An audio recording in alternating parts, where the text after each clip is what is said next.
YouTube, hey there, Casey Dimon, TaxLawAcademy.com. Thank you so much for joining us for our weekly question segment. This week's question comes to us from Mario. And he says, say I buy a property at a tax sale. What happens to the mortgage or lien? I've seen that they go away, but that sounds too good to be true.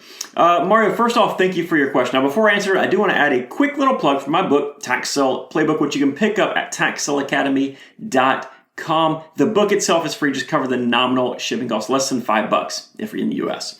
All right, so Mario, back to your question. Now, it all depends on state law, but in just about every state, any private party mortgage or lien would be extinguished through the tax foreclosure process as long as they were provided proper notice according to state statute. Now, a few notes about this. It is not too good to be true. The folks in the government, they're the ones that write the laws, and they write those laws so that the government is protected.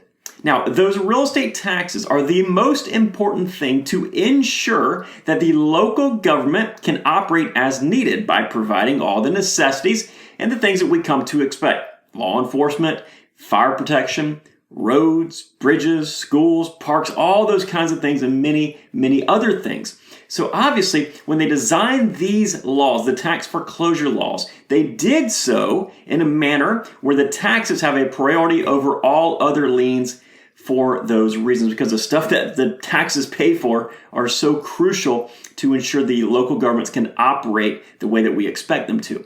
Now, during the tax foreclosure process, there are certain notices that must be sent out to owners and any lien holders. Now, these notices, which is simply something you receive in the mail, that notice will allow the owner or the lien holder to pay off the taxes due, which would cancel the sale and would help that person to secure their interest or lien position in the property. Essentially, the government contacts them, says, listen, here's what's going on. This person is going to lose their property, but if you pay off these taxes, we will go away and your interest in that property will remain secure. Now, they get that opportunity, but if they don't want to pay those taxes, then they lose their position in that property, which means as a lien holder, you lose your interest. As an owner, you lose your ownership interest. It's as simple as that.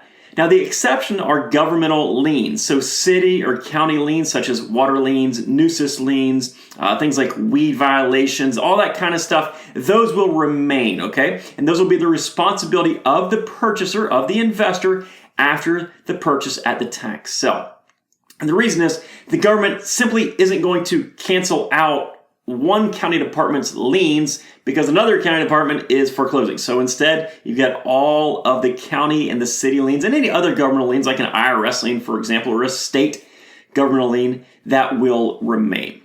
So another exception are those IRS liens, in which case the IRS has up to 120 days to come in, reimburse you, and then basically you go away at that point. They also give you a nominal interest rate, but when it comes to IRS liens, that's pretty rare.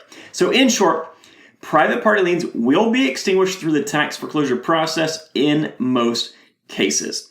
Hopefully this has answered your question, Mario. If you have a follow-up question or anybody else watching this video right now has a question, feel free to leave it down below in the comment section of this video or any of our other videos here on YouTube. And as always, you can check out TaxLawAcademy.com to grab the free copy of that book or to take advantage of our most detailed and step-by-step training we offer through the Tax Law Academy. See you next time.